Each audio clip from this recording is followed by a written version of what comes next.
All right, welcome to the shop. Thank you for joining me here in Canterbury, New Hampshire. Beautiful Canterbury. And tonight we're going to talk about detailing a drawer in a way that will set it off and make it extra special. I'm going to get into that in just a moment, but thank you all for being part of this. And if you like, just go ahead and subscribe, share, hit the like button, all that good stuff.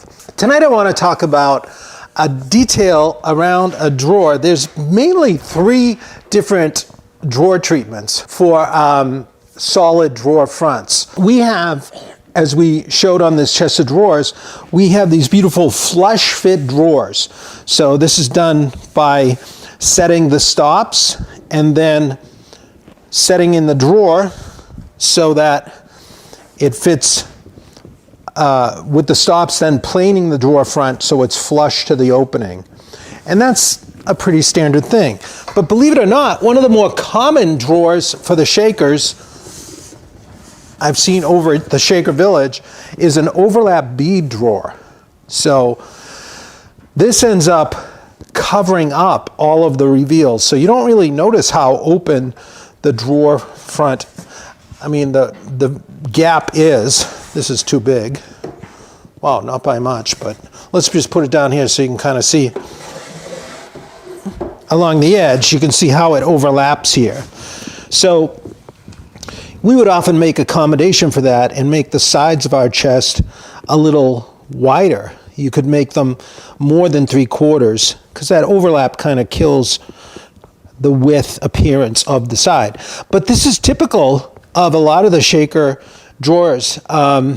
But what's great about them is that you don't need any drawer stops. That overlap bead is your stop. So it always stops perfectly right on the opening every time.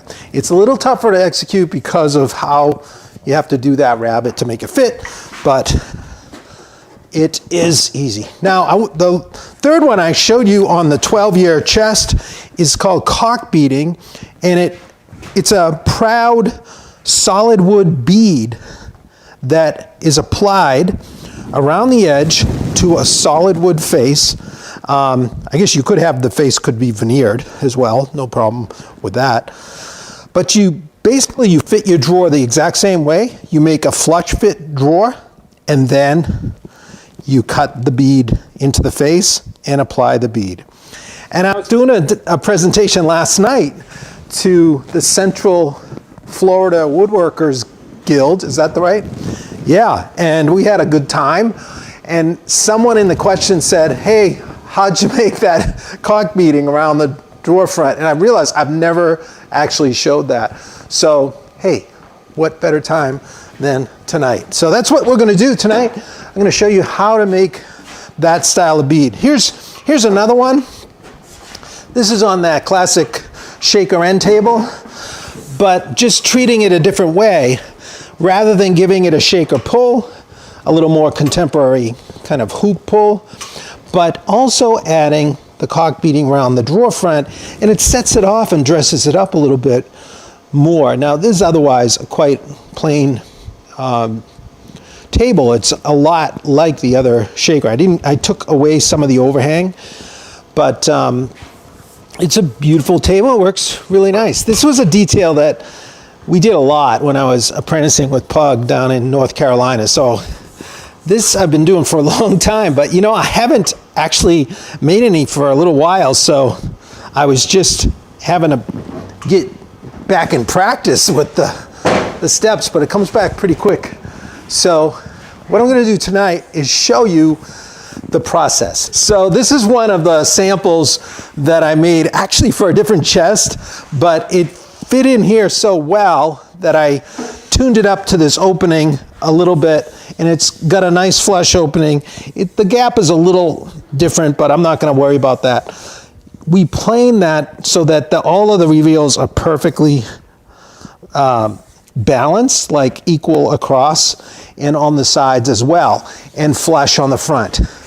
And then you clean up the pins and all that. So basically you're finished with the drawer. you know, it takes a little time to get everything right, but you finish the drawer, and now you have to put that bead in. This is when you do it.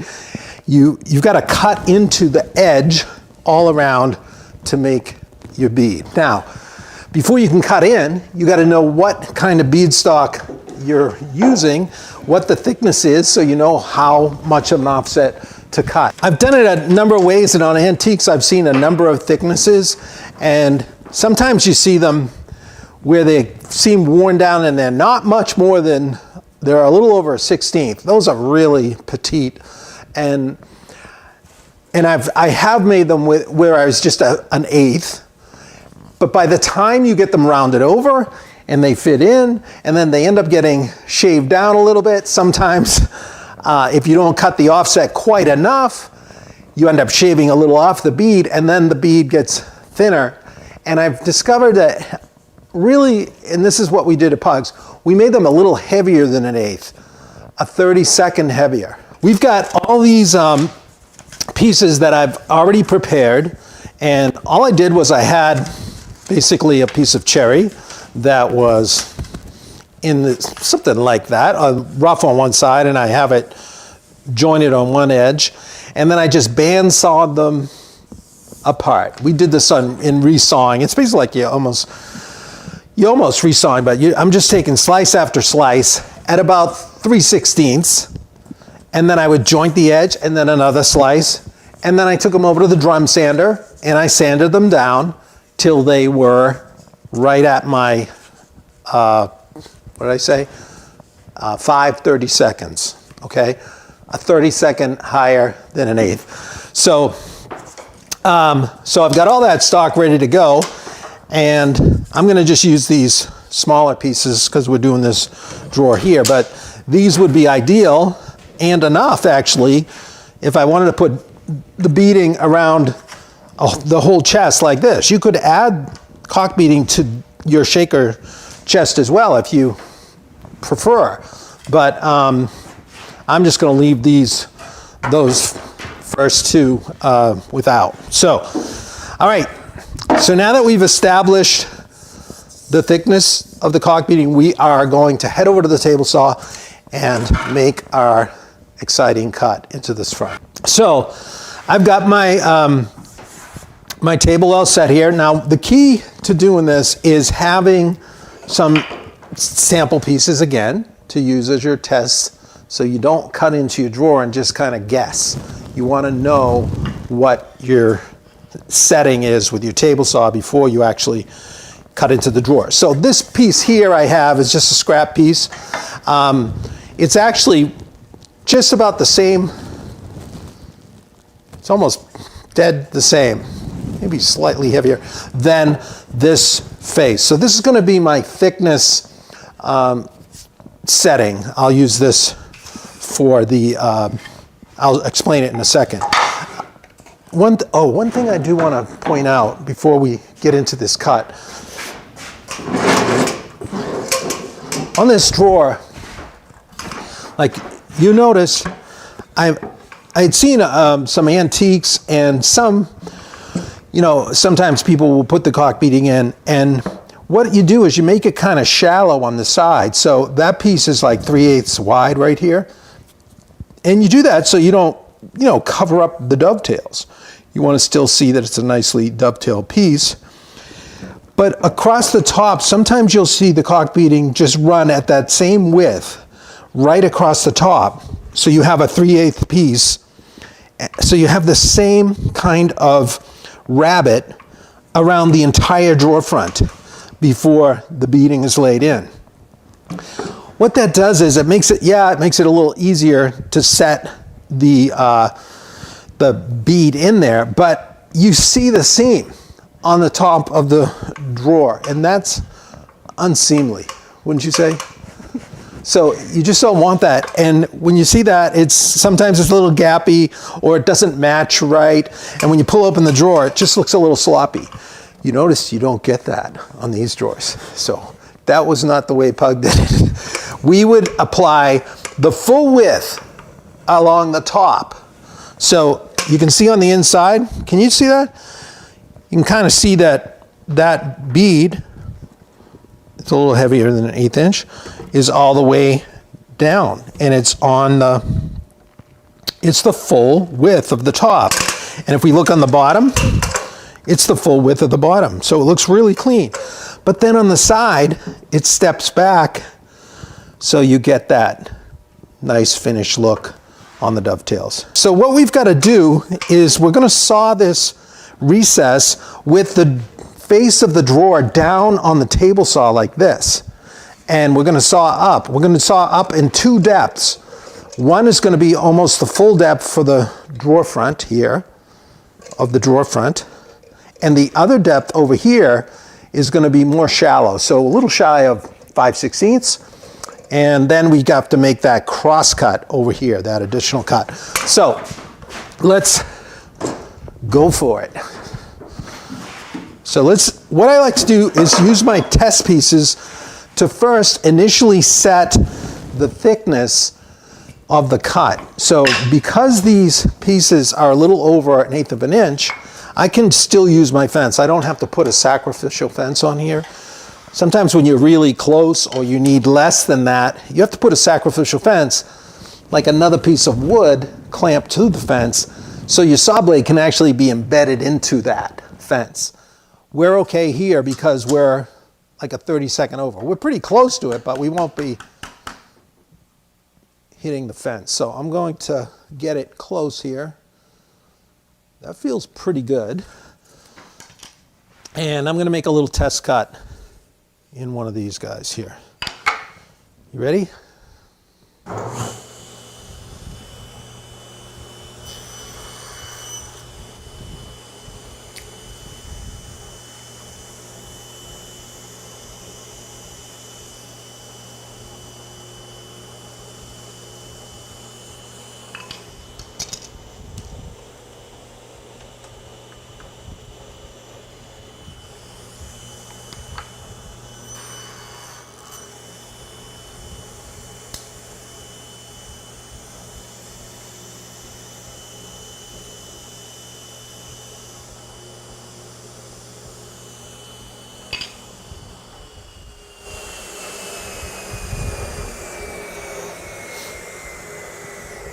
Okay, so that's it.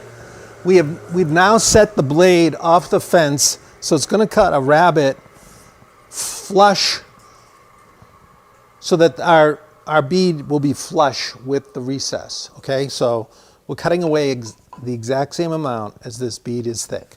Okay, so I just bumped the fence, broke that off because it was simple, easy, and just till I was flush with that. Now we want to first make our cut in the front. So this bead is going to get laid into the front like this.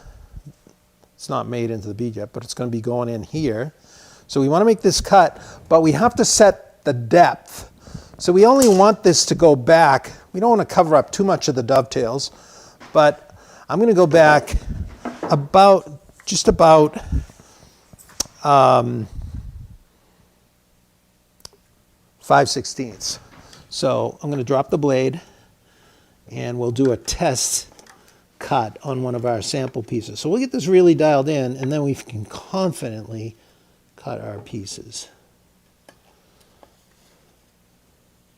Okay, here we go.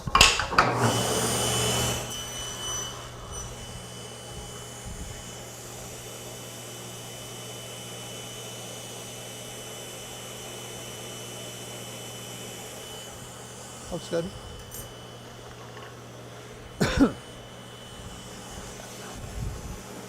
Okay.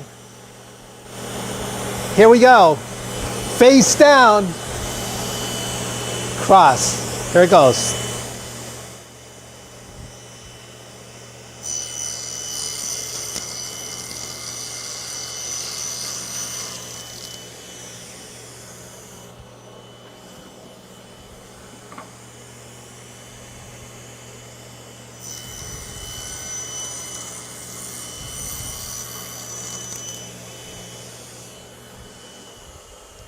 So there we go. We've gone only that slight depth. We're going to come back and make a cross cut across this way, the full depth, the depth of that recess, so we'll get a nice clean rabbet on the side. But that's it for the sides. Now we're going to hit the long cut on the top and the bottom. Now the order is kind of important. Like I did the cross cut first, because if we did the long cut first and the long cut and then we cross cut, there's a chance of getting a little tear out. I actually got a little bit right there, and you know, you can't really fix that unless you patch it with something. You want those corners to end up being crisp, those inside corners. So if you do the cross cuts first, then we're going to make our long cuts and we're going to cut away any tear out you get on the initial. Next, I'm going to make my longer cuts into the face. So I'm going to crank up the blade. Don't move the fence. We want to keep that same recess. So here we go. And I can use my sample piece to kind of get me close. That's a little high.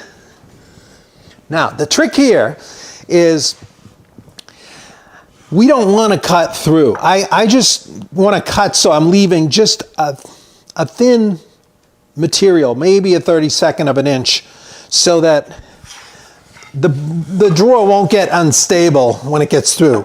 Now, a smaller drawer like this, you're riding, if everything is true and flush, you're kind of riding on these as well, but so you don't have that problem. But I've been in this situation where something might not be right even, and if you cut all the way through, you will lose the drawer a little. You won't really see it on this one, but a longer drawer, by the time you get here, you know, you're beyond the fence and it can get wobbly and make a deeper cut. So we're going to come just shy of cutting through. So I'm going to do that with with my sample piece, and let's go ahead and get that set, and then we can more confidently cut into our drawer front.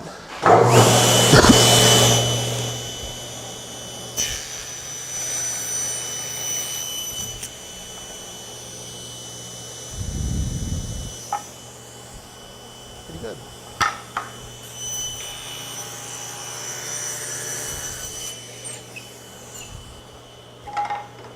Here we go.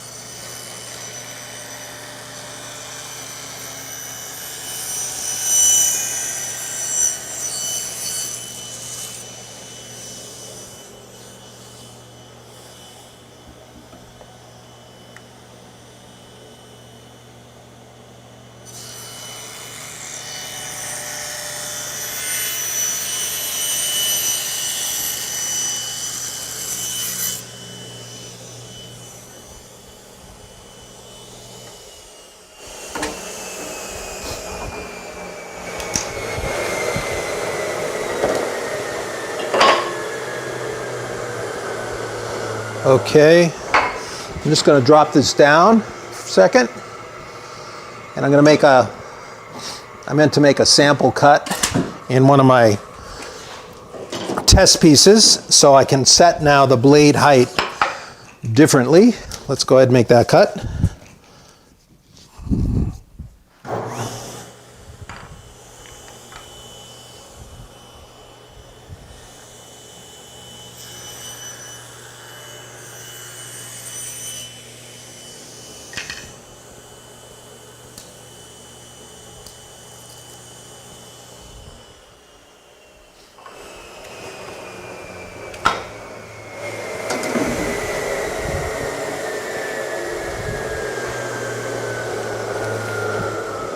Okay, so now the last cut we have to make is this side cut. So you can see we've got our recess cut beautifully all the way around. We're going to take this off back at the bench to get a clean cut. But this side cut we're going to have to put up on edge, and we want to make a cross cut right here. So we're going to make that right at about a little under 15/16, like a 32nd.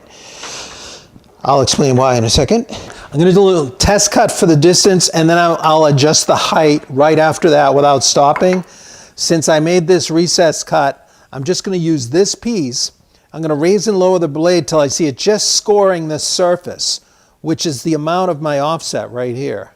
So when I see that blade scoring that surface, I've got the blade height just right, okay? So here we go.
Before I make this cut, I just wanted to say one other thing. You might remember it about a year ago, I think I did a Shop Night Live, and I was feeling kind of philosophical, and I talked about making mistakes.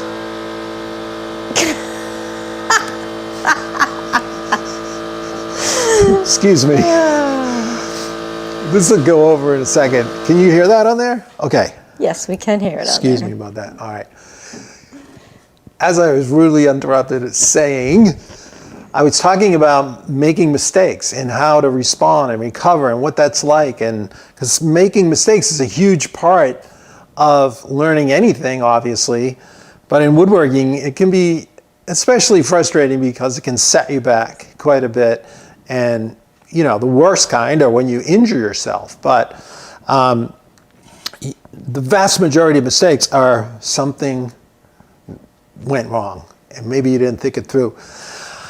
I told a story during that live stream, and if you go back, I forget which number it is, but about one of the lowest moments I remember in woodworking. It was, I had not gotten much sleep. I was crunching to get these chests ready for Christmas, to deliver them before Christmas. I am not kidding you. I was sleeping 2 hours a night for 2 weeks almost, and it was really bad, but not very smart.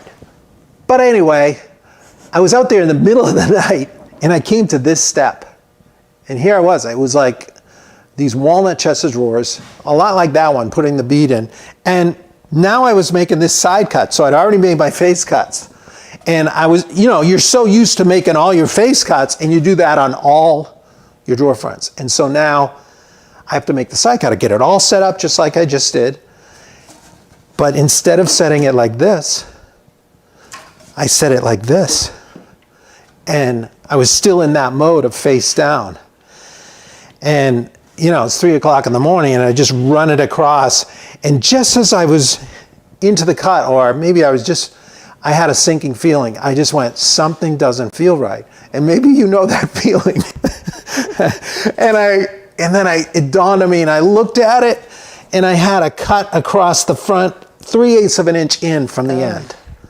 And I didn't throw it, but I just had this guttural kind of yell. I was just so mad, you know, and just exhausted, you know, with the whole thing.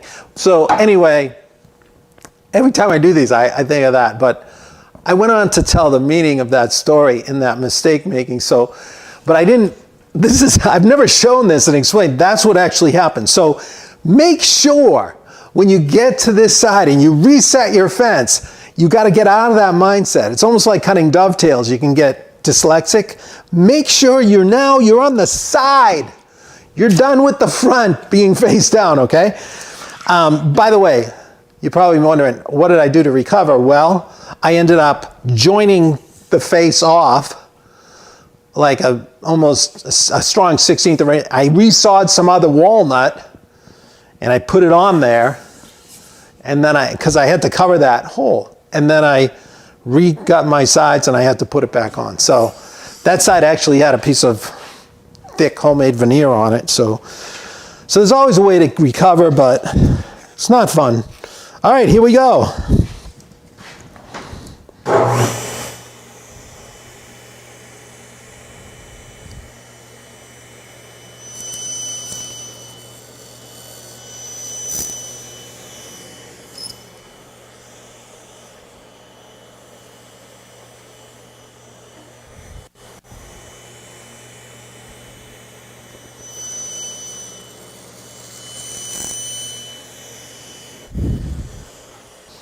All right, so what I'm gonna do now is cut that front off. I'm really close, but I like to make sure that I get a clean break on the back there, so it's nice and clean. So I'm gonna take my veneer saw, and I put it over a piece of wood. See, I've got the drawer all the way pushed in, so it's fully backed onto this piece of plywood, and I'm just gonna cut this as if it's a piece of veneer. Just a nice light cut. Use the top of the drawer as your fence, as your guide. So there, it just comes off that cleanly, beautiful. So we're gonna flip it around. Same thing again. Nice and tight in there. Veneer saw, nice and light cut, holding the veneer saw flat against the top of the drawer. Couple passes.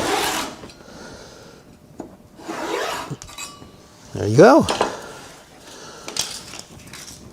So there we go. We got a nice clean cut and our sides all recessed. We're ready now for the next phase. Let's set aside our board.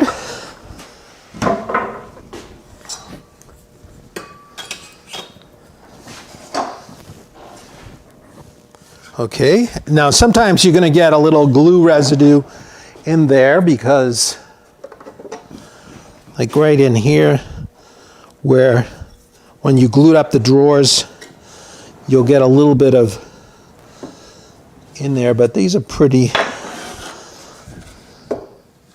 There's a little bit right there. Just going to clean it up.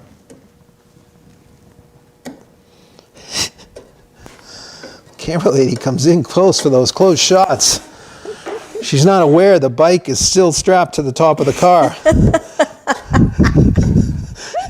She's got like her light out front, up high, and when she leans in, it's like clonk right into my head. Too real to life. Yeah.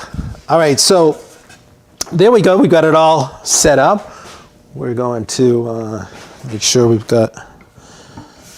make sure that recess is all the way. This is where the not having the flat saw blade could be an issue, but everything feels pretty good. Let me do the other side. So, you know, is there a little peak here?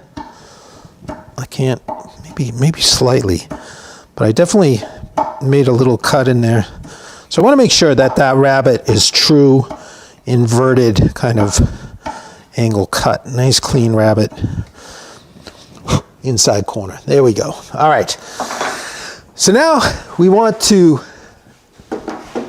take our bead material, and this is going to go right on top here. And boy, that's great. That feels super flush front and back. So that's going to go in really nicely. But if we look, we're overhanging, so we haven't yet cut to width, and we haven't created the bead yet. So this is where we're going to make the bead shape on this edge, and then we'll rip it to the appropriate width that will give us the overhang we want for the bead. Let me show you how I make the bead, and it's pretty fun and easy. You don't have to set up your router table or anything. I mean, it's such a small round over. It's basically a 16th inch round over. If you want to set up a router and you've got a 16th inch round over, go ahead. I have done it that way as well, but the way we always did it at Pugs was to use something like this. So we use this nice little holder, and basically it's just a piece of wood with a ripped groove in it that's wide enough for the stock. I think this one was for a little narrower. Yeah, see, that's too tight in there. This was for an 1/8 inch piece for a piece of inlay that I was using and making a bead that was just like an 1/8 inch groove. However, we're using the heavier stock, so this is the one that I've used for many drawers over the years, but I just ripped a groove in it, so this fits in there. You can remove it, but it's not wobbly or anything. If it was wobbly, I put like tape on the inside of that groove or whatever. But all you do is take it, rip down the center, and move the fence until it fits in there so you can manipulate it quickly without it being jammed. And then I set the fence to a 45 to create some miters, because I'm going to use a hand plane or block plane to just knock these corners off. And well, this will go pretty quickly. So I'm going to bring this up, set it in there, right up to the front, and let's see, I'll use this plane because this one's usually set heavier. Not sure how super sharp it is, but let's see how this goes. Okay, so I'm going to hold the block plane at right about a 45 and just come down. See the little strings coming off? That's like, how many was that? 3 or 4? 4, I say, right? Check the tape. 5, 6. Okay, now I'm going to do 6 on the other side. That's about enough of a chamfer, and then I'll do 1,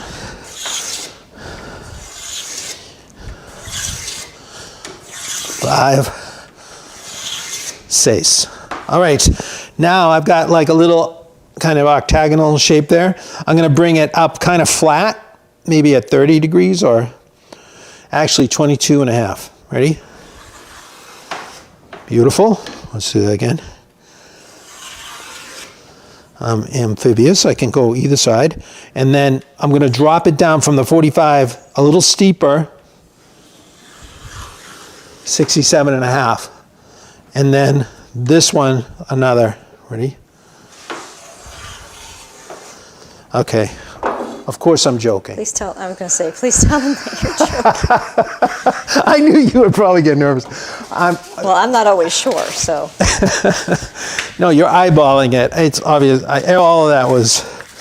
All of that, believe it, I was not actually accurate with that. We're going to now, once I've done that fantastic shaping with the faceting, I'm going to sand it, and all you need to do is take some 150, and this is where I've got it folded on itself 3 times, right? So it doesn't slip on itself, and it gives you a little padding. And then you're going to just pinch it around, so you're going to feel it. You can even kind of roll it in your fingers, and you're going to create a bead very quickly. I'm going to get down this end. This is over length by about 1.5 inches or 2 inches anyway. So you can see that it gets rounded very quickly. And that's it. Then you can come in with 220, same thing. I'm going to just pinch it around there. So if you ran it through a router table, you know, with your 16th inch bit in there, you know, you'd have to set all that up and everything, and then afterwards you're still going to have to sand it. So here, you just do those swipes, and you see how fast that went. If I wasn't talking and explaining how accurate the degrees were, I would have knocked that out. No, you can get a bunch of sticks out really fast, and that's all it is, okay? So we've got a nice bead. You want to see that? So now it's starting to look thinner than what it started out as. All right, so I've got another piece here. And so now I've already prepped that one. So here we go. We're going to now head back to the table saw. We've got to cut this to width so that it protrudes like 3/32 is what I go for. So not a 16th. It ends up being a little bit, when you glue it on, you'll get a slight overhang on the inside, so it ends up being slightly less. A 16th is just a little too shy with this, so I just find that this works better. Okay, so let's go back to the table saw. Raise your blade up I'm going to set the drawer so it's, let me do it this way. So it's inside here, and I'm going to move the fence up. So what I'm trying to do here is set the fence so that it's exactly the thickness of my drawer front material.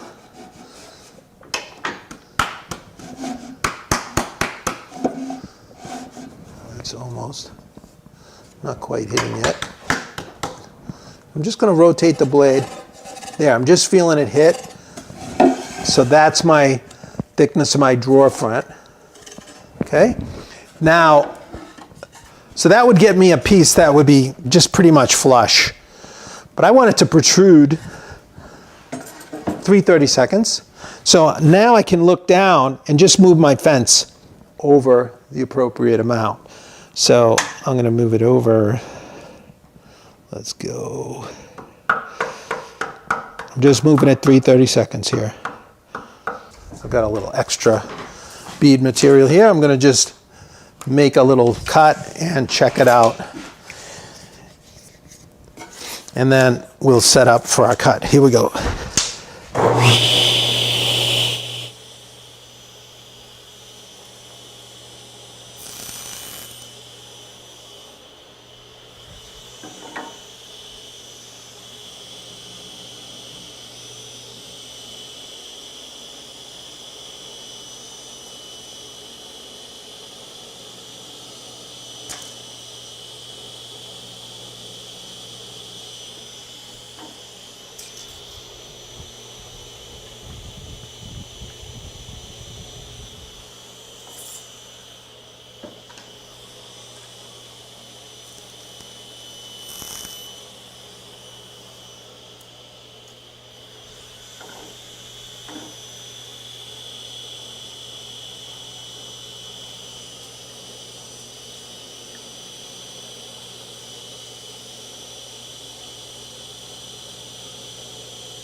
So I've got my bead stock, my fence is all set to cut it just to the right width. So I'm going to run this time with the bead that I already shaped is going to be against the fence. So this is a small piece, it's a little delicate. What I want to make sure is that I've got a splitter in here to hold it on the outfeed. And rather than hold my fingers in here to keep it tight, I'm going to use my little feather board, my hedgehog. This is a cool. They're nice. I mean, they're functional, these hedgehog things, but they're, you know, they only pressure in that one point because it's curved. It's got that functionality like a nautilus. So I've got it sprung. I'm going to just lock it in. And see, I can't really pull it back, but it allows you to advance, and it's going to save my fingers, right? So I'm going to just drop this down a little bit right there. We're ready to go. Here we go with our cut.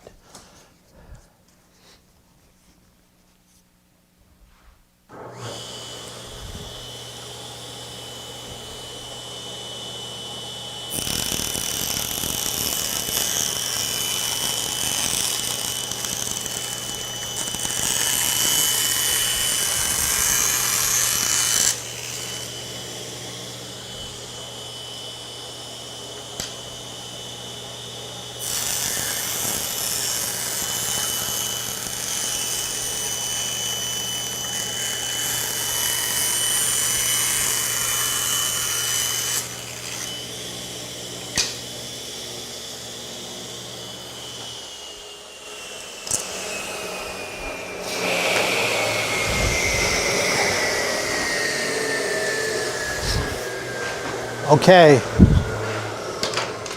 there we go. We've got now our pieces for the top and bottom, and we'll worry about that rip after.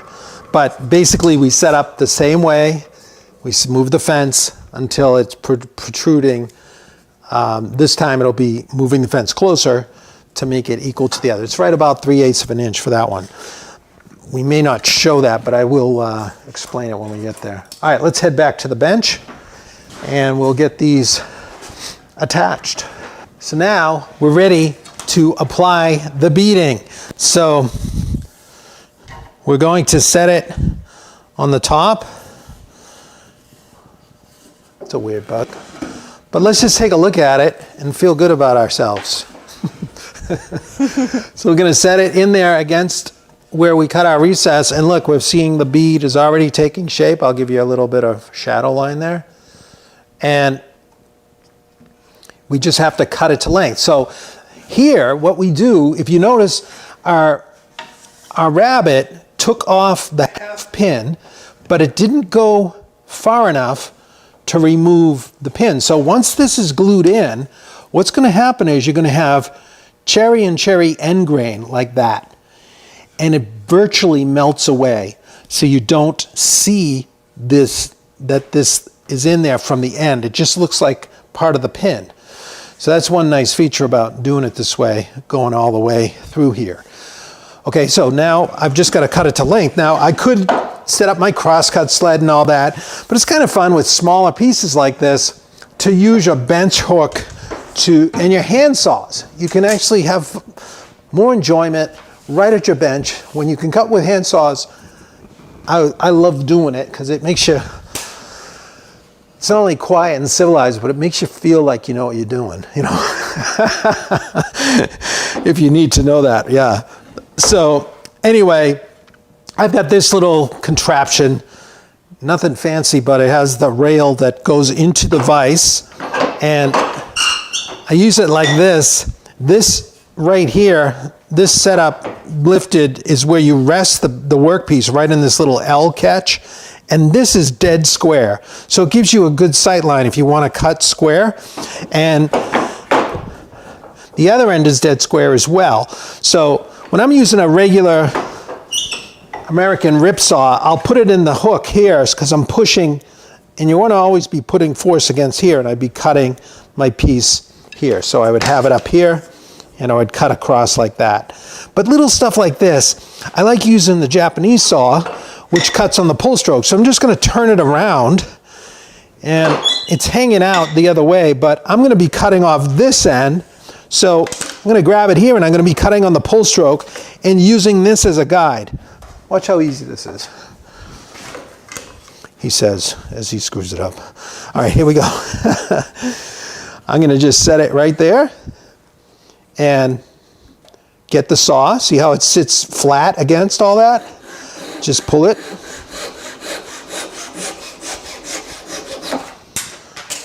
Isn't that fun? Look at how nice that is. Hope I didn't take off too much. I don't think so. All right, no, look at that gracious overhang. So what I'm going to do is leave a little bit proud on this end because I'm going to plane these flush after. So when you glue it on, don't worry, make it a slight bit longer and you'll plane it flush after. So it gives you more to work with, okay? So I'm just going to, I'll make a little knife cut here. I've got it a little overhanging on the other end. This is just so I can see my next cut. Then I'll take it over and get it on my hook. There's my knife line. Set it and forget it.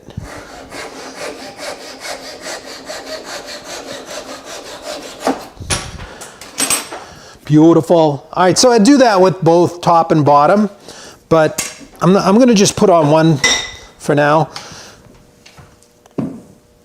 so we can move it right along. And let's see. Just set this on there. I'm a little bit proud. That's nice.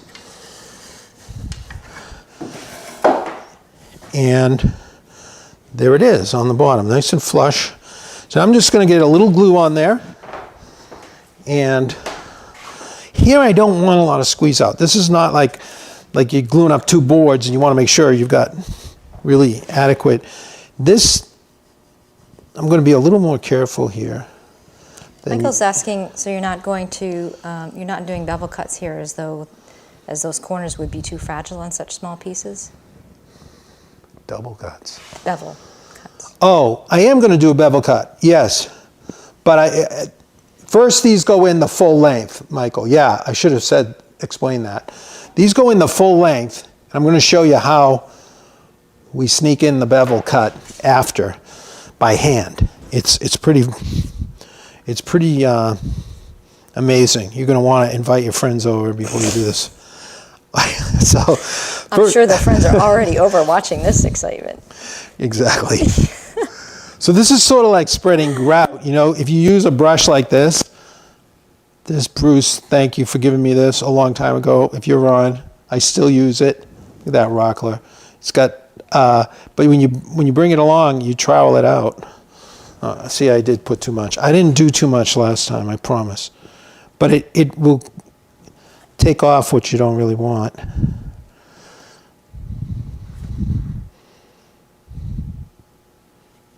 I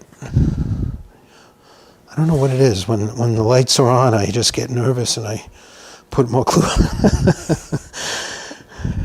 I got to get some counseling for that.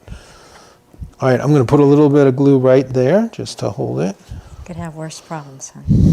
You think?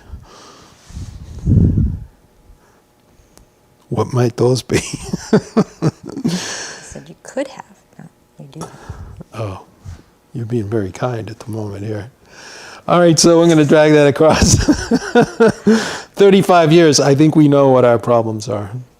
Mm-hmm. I know yours better than, and you know mine better than I know mine. Funny how that works. Yeah. Except we're not always accurate.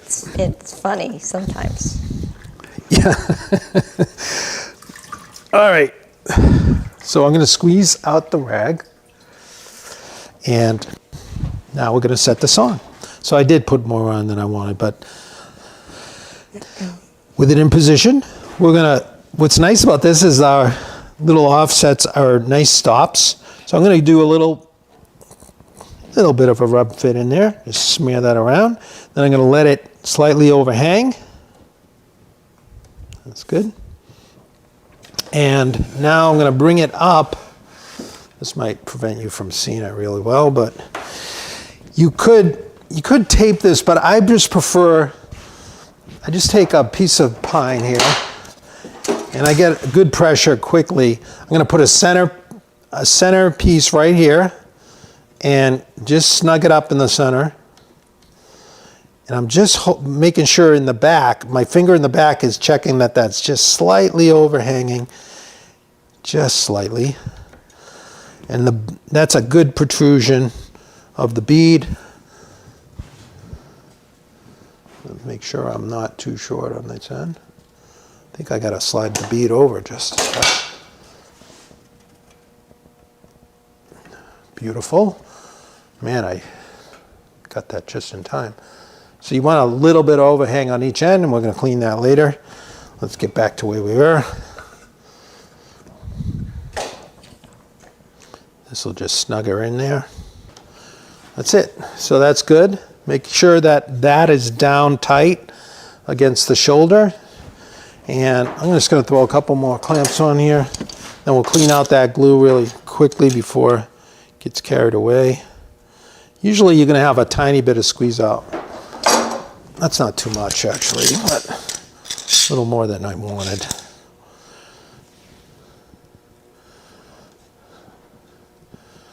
Okay. Okay, I'll put one more in between. I know some of you wanted me to do that. Here you go.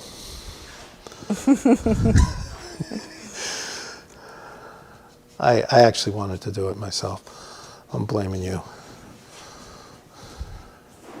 Okay. Beautiful. So, you know, you could get both your top and bottom in position and clamp across both. If you want, you could try taping it, but I just want to make sure that joint is really snug and doesn't take long. So I'm going to get some of that residue out of there, because this is where you got to clean it up now with a rag, because that's why you don't want a lot of squeeze out here, because this is a drawer front. I did previously sand and raise the grain here, so that, you know, you don't want to be going in here and trying to sand raised grain after, because see, you're going to have to hit it like this and just clean off that little bit of glue residue.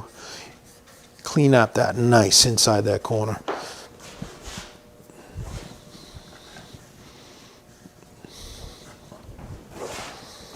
All right, that's a beautiful thing. So we're all cleaned up nicely. We get the other bead on, and then I'd have both on. I'm going to switch out to another drawer that I already got the beads on because I didn't want to mess with that and waiting for it to dry. So you end up with 2 beads. I'm not going to say it. 2 beads, and now you want to fit your miters here on the end. So this is where I'm going to skim the ends of these and make the little miter cut now. So here I'm going to set this aside once we've got all the tops and bottoms on. So I go ahead and I glue all the tops and bottoms on all of the drawers so they're all in this condition. Now you've got that recess on the end, and you're going to make the piece to fit in there.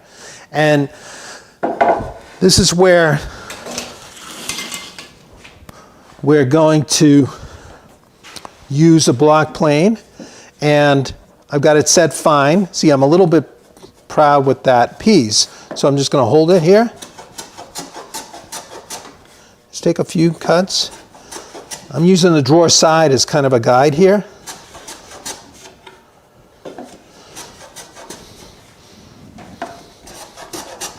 Okay, so I'm a little proud there. I'm going to just go until we're flush.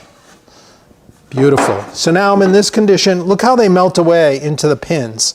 And once the finish is on there, it really does. So that will just darken up. I'll show you in the other one. All right, so now we're ready to cut our little piece in there. And to do that, we first have to establish the miter. So here's where it takes a little practice to get this. It's not super hard though. I'm not gonna try to say it is. Okay, so you want to get it where you're comfortable here, and I'm going to cut the miters in there, and I'm going to do that with a chisel. What we want to do is create a miter in here and cut it straight down. Now, because the material is so thin and small, you can actually do this almost freehand. So first I'm going to just take the chisel and I'm going to cut across a little bit into there. So I'm kind of making a stop cut at the bottom. All right. Now let's just make a cut. So I can see that I'm going to line up this combination square with the 45 setting so that it's sitting right over the point of that inside drawer face. So it's right where I want the miter. And I can make like a little indicator cut like that. There's my 45. See that? So now I'm going to trim away some of that material. Look how light these steps will be. I've got a sharp chisel, but I'm just lightly taking the fibers at a 45. If you're forcing it, you're taking too big of a bite. You're just very lightly in control. Oh, there's the bike hitting again. That's my head. Don't make me laugh. Okay. So we're just cutting down. Normally I'm not on this side, but I'm trying to show you. I would be standing in front of it. I'm going to come around here. Camera work here. I'm going to come around in a second because I'm not as comfortable. All right, so now I'm going to come in here, make sure that I'm holding the chisel flat on the recess there and just letting it continue. So I almost have it complete. I'm going to step in front of you for a second. So now I'm going to just take another little shave.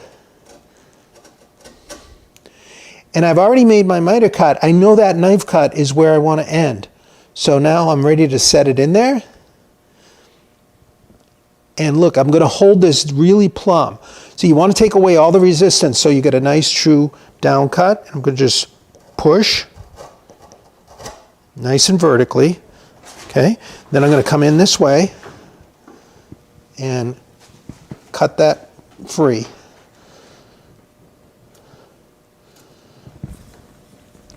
You want to just clean it up till it's nice and clean on that inside corner. Dean's asking if that's the finger chisel. Oh, finger What? finger killer chisel, sorry. No.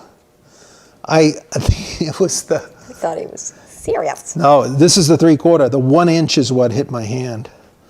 That was a beautiful thing. Although the cut it made was only 3/4. All right, so that's it. Isn't that fun? So that's a nice little miter, hand cut inside corner. And then we're gonna do the same over here. Lock it in. And again, I'm gonna just set it so I'm sighting right over the corner. I can see I'm right there. If you prefer to use a knife here, you could knife it. There we are.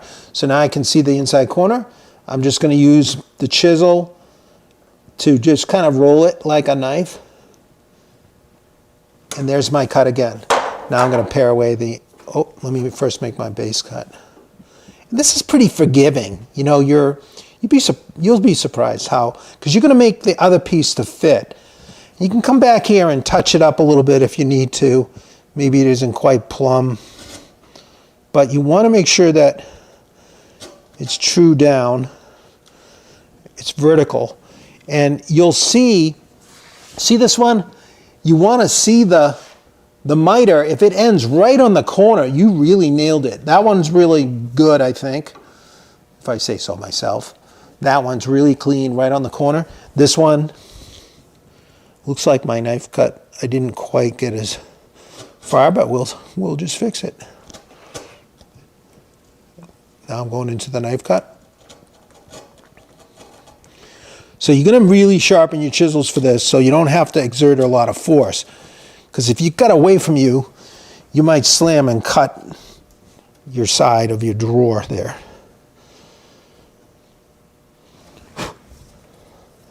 But that's it.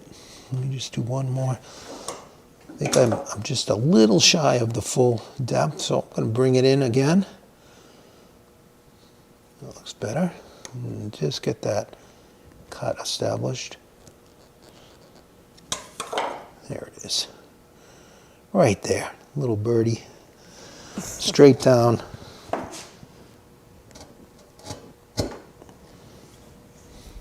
Nice. That looks great. Okay, so that's my inside cut. Now, I mentioned earlier how you would change the setup on the table saw for your rip. Make sure this is all the way down straight. And you're going to now rip those pieces narrower. So all I did was rip it so that if I put a straight edge across these two, you want to see that that's in plane. And that is, it's going to be the same height. The bead is going to be the same height as the others when it's resting in there. You can rip a little scrap piece, set it in there, and put a straight edge across the beads and see if it's at the correct height before you rip this bead. So basically, this one's all set. So now we're going to cut this. So I go ahead and you'll get pretty good at it by the time you get to the last drawer, right? You can practice some on some other parts, you know, just take some molding and practice cutting like this. And I usually do all the drawers at once, so I get in a groove and cut all these recesses. And then you set up, and now you're going to cut and fit all of your side pieces, okay? Let me just show you that method. This won't take long, and we'll be wrapping up here in a minute. Well, more than a minute, but not too much more. Okay, so there. I already did cut this end, but I didn't get the piece fitted in time. But I want to show you another little technique. I could use my miter sled that we made a few weeks ago. But again, this is small stock. So you can make a little miter cutting jig with just some square stock. This is a piece of maple I had, and all I did was make a line with my combination square. So I made a nice 45 right there. And then I made a miter cut. And I tried to stay pretty true and plumb. That was pretty good on both sides. And after I made a second over here in case I might use it, but I don't think I'm going to. And then I ripped, again, a center slot so until the beading would slide in there easily, okay? So now I'm ready to cut the little miters on my finished bead. And make sure you have plenty of stock because you might go too short. So what I usually do is I start with the widest drawers. I start with my lower drawers here with the 8-inch drawers because if I cut one too short, I'll just use it on the next drawer up, okay? I just keep cutting, get them right. Then I've like pre-cut my small ones because if you don't have a limited amount of stock, this is a good way to save making mistakes. Okay, so now with this little miter, I don't have to go back and forth from the table saw. I can use this right in the vise. And you see, I just went to the Forstner with a Forstner bit on the drill press and cleaned out an area there because you have to have some way to hold this. So now it's set a little deeper than the material. So look at this. You got a homemade miter gauge right here. I'm just going to pinch it right here in that little recess I made. And again, pull toward me, and it's beautifully guided in there. I can't quite lift it out. Okay, so there we've got a nice miter, and here's the piece, here's the end we just cleaned up. So to fit this, I'm going to come this way, and let's see, how's my miter sit up there?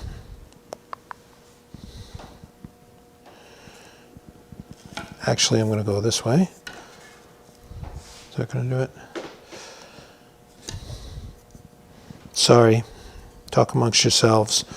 All right, yeah, I'll do it this way. So I'm going to set this up so it's on the point over here. Okay, I don't mind being a little long here because I can shoot it. So I'm a little long there. I'm going point to point. And then I'm going to take a knife. I'm just going to go straight across here. Just make a little knife impression right there. Okay? That's the tip of my miter. That's the long point of my miter. So I want to set that. Let's see. I'm going to have to do it on this side because of where my line is. Okay, I can see my little cut is, I'm going to line it up beautifully right there. And let's see how this works out. I'm hoping it's going to be a little long. I got to do this one left-handed. Oh no. So I'm holding it, pinching it. Here we go. Super easy. Love those. That Japanese saw is really good for this type of thing where you set up your own little miter box. And there we go. We're going to check it.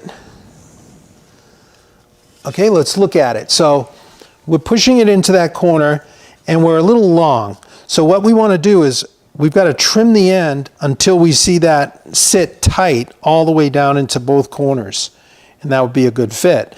So to do that, I'm not going to saw it, I'm going to shoot it. So when I'm doing a bunch of drawers like this, I'll just I'm systematic about it. Okay, so I do all of these little end cuts and I cut everything to length. First I cut all my little inside miters, then I cut all these to rough length, and I just leave them sitting here. Then I go back to all the drawers, I change out at the end, take that out, and I'm going to put in my shooting board.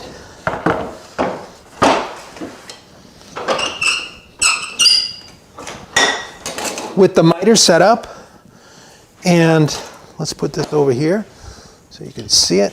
Let's see, put it right like that. And make a few quick cuts off the end here.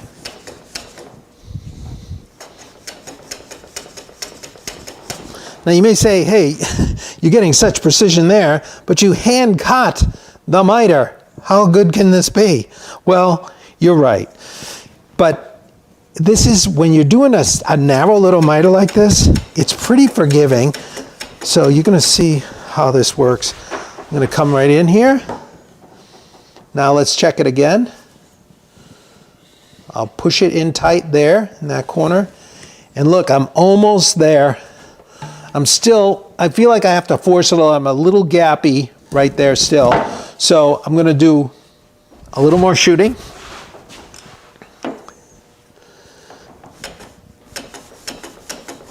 You can see those little cuttings there. I don't know if I did much there. What's cool about it is when you're doing it systematically, like I mentioned, one at a time, you start to get a greater sensitivity for all of it. Like just how many cuts you need, and you get quite proficient because you're doing multiple times with each exercise. Okay, did I cut that too short? I don't think so. I think I gotta trim that miter back just a touch. Right over here. What? I cut of the board 3 times and it's still too short. Oh. That was an old saying we had. Trade school. All right, see that? I just trimmed that back a little bit. It wasn't quite square, so let's see if that lands better. All right, almost perfect, but I'm not totally jazzed about that. But what I would end up doing is putting a little glue in there. I would go ahead and get this really good. This one's slightly short now. I don't want to cut another piece, but you'd go through the process. This would be like, this is why you start with the wide drawer, because if you miss, boom, you're going to end up with a lot of short pieces. You have to just keep on moving, and this would become for the next drawer down. But you want your corners to fit like that, okay? When you push it in, it looks snug. When the glue gets in there, that's going to be beautiful and snug. On this other end, look, I'm actually pretty close if you look, but it's still, that's just slightly open. That would not be acceptable. So what you're going for is this, okay? Here's the finished drawer. So that those little miters come in, and then I blunt the corner, because you don't want sharp edges there. You end up blunting it, but it still stays nice and true. And this is done that exact same way. So you get a nice tight miter over there. You get a nice tight miter on that corner. And that's what you want. You're going to go to those tolerances, okay? And look at it on the side.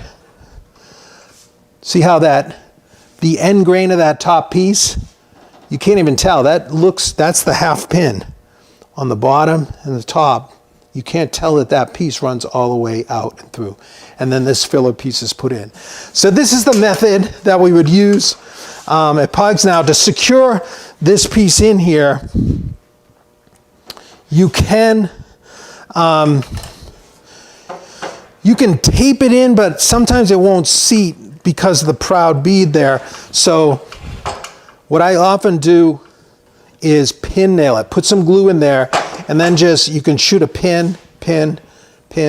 I'll finish this up. I'll get these drawers done for next time, but let's just put one in. I know I don't have it. I'll kind of hold it. Let's put this in and just check what it looks like on one side anyway. Okay, so you can see a little bit of the difference if we had that in there.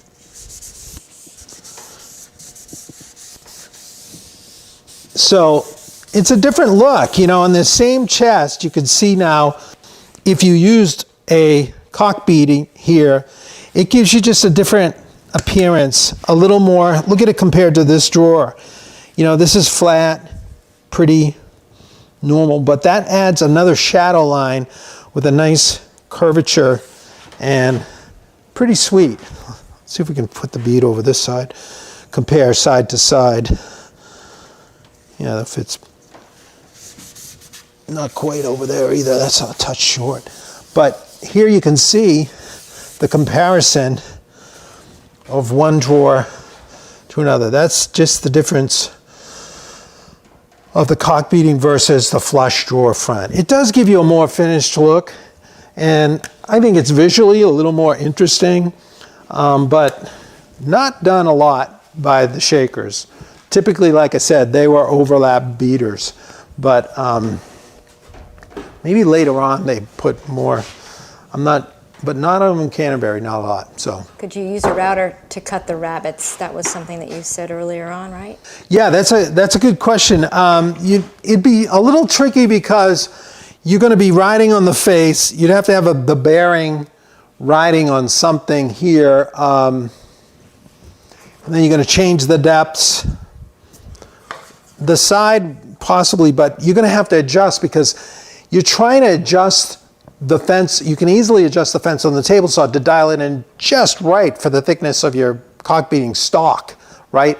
But when you have a router, you're going to have to set that offset in a different way, either with the offset bead or use shims. It's more complicated. I just find it's better to saw that recess than route, routing is just fraught with potential issues. It's great in certain situations, but in something like that, I'm partial to the saw, and I would recommend the saw over that. So, even though you could figure out a way to do it. All right, everybody. Well, I hope you enjoyed that little foray into applying cock beading. It's probably meant for a little longer session, but we got a lot in there. We covered a lot of ground, I think. But hey, if you enjoy this content, go ahead and like, share, and subscribe. And we look forward to seeing you next time on behalf of the camera lady and myself, right back here for Shop Night Live. All right, not so good. I'll try to work on that next time. It's awesome. See you later. Thank you all. You're awesome. Great to be with you.